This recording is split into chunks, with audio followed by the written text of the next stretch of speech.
Mir bisa dikatakan tengah berupaya bangkit di MotoGP Jepang 2024. Di sepanjang akhir pekan, Mir merasa ada peningkatan sehingga ia pun dalam kepercayaan diri saat menjalani balapan utama di seri Jepang tersebut. Sayangnya, balapan baru masuk di lap pertama, motor Mir ditabrak Alex di tikungan 12 hingga akhirnya ia pun terjatuh. Menariknya, Alex terpental dari kuda besinya, sedangkan motor Ducati miliknya justru menempel di motor Mir. Usai balapan, Mir meluapkan rasa kekesalan. Hal yang paling bikin Mir emosi adalah cara Alex yang melaju terlalu kencang, bahkan ia merasa seperti ditabrak rudal dari belakang. Menurut Mir, Alex benar-benar merusak momen balapannya yang tengah bangkit. Hal yang Mir pikirkan saat kecelakaan itu bukan cedera, tapi dirinya yang gagal mencapai finish.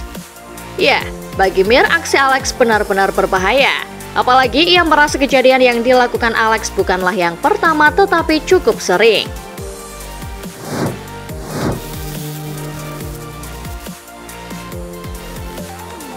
Alex Marquez dan Joan Mir bertabrakan ketika balapan belum berjalan satu lap di sirkuit Twin Ring MotoGP. Terlihat Alex Marquez telat mengerem dan membuat Ducati Desmos edisi GP23 miliknya menabrak bagian belakang Honda Joan Mir. Efeknya, Ducati milik Alex Marquez tersangkut di motor Joan Mir. Joan Mir yang tidak langsung jatuh sempat menyeret Ducati milik Alex Marquez di belakangnya selama beberapa meter di gravel. Alex Marquez sendiri mendapatkan penalti dalam balapan berikutnya di sirkuit Phillip Island, Australia. Alex Marquez akan menjalani hukuman long lap penalti di MotoGP Australia 2 pekan lagi. Tapi ia merasa diperlakukan tidak adil dari steward. Karena 7 hari lalu di sirkuit Mandalika ada pembalap lain yang melakukan hal yang sama padanya, tapi ia tidak mendapatkan penalti. Pembalap yang dimaksud oleh Alex Marquez adalah Jack Miller yang juga membawa Alex Marquez, Luca Marini, dan Alex Espargaro terjatuh bersama.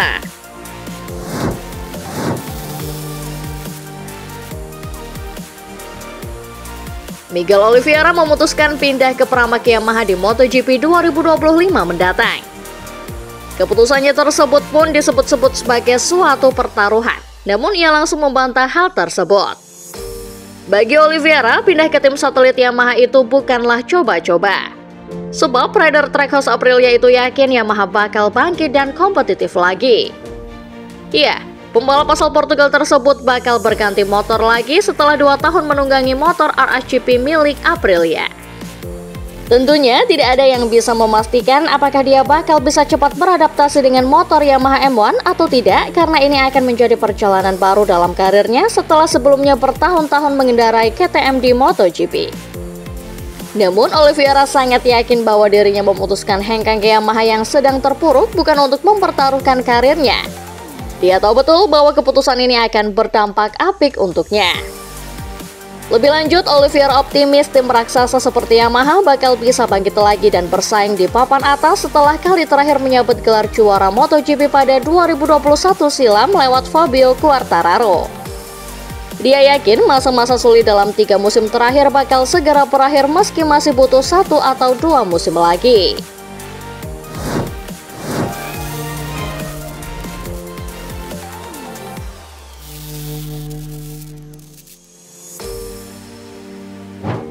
Pedro Acosta sejatinya tampil apik di sirkuit Twin Ring Motegi. Rider berusia 20 tahun itu sukses menyegel pole position pada babak kualifikasi.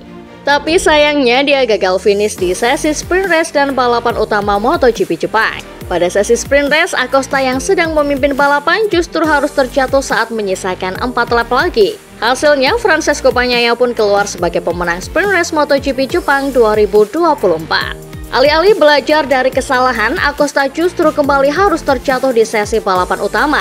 Baby Shark yang saat itu sedang berada di posisi 2 mencoba untuk menyalip Bagnaia. Tapi dia justru harus terpeleset sehingga kembali gagal finish. Acosta mengakui semua itu adalah kesalahannya. Rider berusia 20 tahun itu juga mengaku sangat sulit untuk bisa menempel ketat Pecco Bagnaia yang saat itu sedang memimpin balapan. Rider gas-gas Tech 3 itu sulit untuk menerima kejadian pahit harus jatuh 2 kali di MotoGP Jepang 2024. Namun Acosta tak ingin larut lama dan memusatkan fokusnya ke seri balapan berikutnya.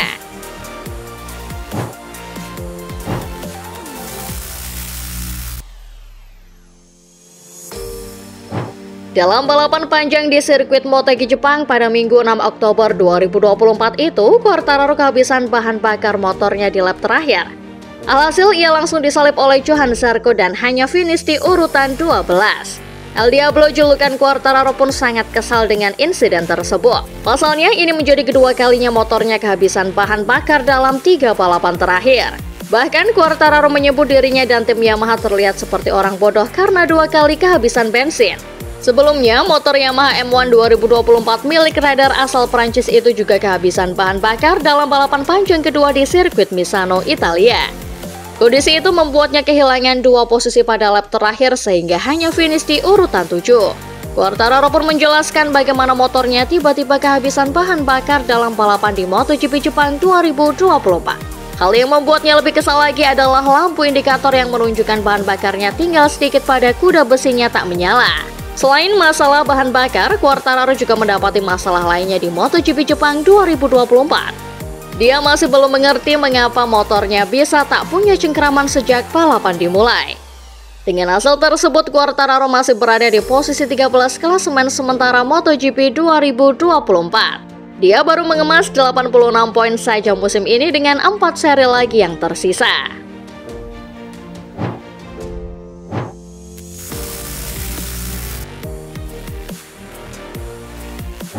Rookie alias rider pemula pada musim ini tersebut sejatinya memiliki pace atau ritme balap yang solid bahkan sebelum sesi main race.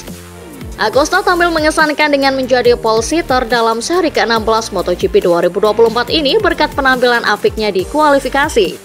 Akan tetapi pembalap yang disebut-sebut sebagai titisan Marc Marquez harus menerima kenyataan pahit karena dia gagal finish. Ya, Acosta mengalami crash baik saat sprint atau balapan utama ketika dia sedang berada di posisi terdepan. Terlepas dari hasil yang bikin mengelus dada, Dani Pedrosa tetap memberikan apresiasi kepada Acosta. Little Spaniard menilai bahwa rangkaian akhir pekan balapan MotoGP Jepang 2024 menjadi hal yang positif bagi Acosta meski dia gagal finish. Sepak terjang Acosta yang bisa menandingi ritme balap para penunggang Ducati menjadi alasan Pedrosa untuk tetap memberi Acosta nilai baik. Bagi pria yang bekerja sebagai test rider atau pembalap penguji KTM itu, Acosta masih memiliki peluang meraih kemenangan. Momen itu berpotensi hadir di Australia di sirkuit Phillip Island yang memiliki tipe lebih flowing dari sirkuit lainnya.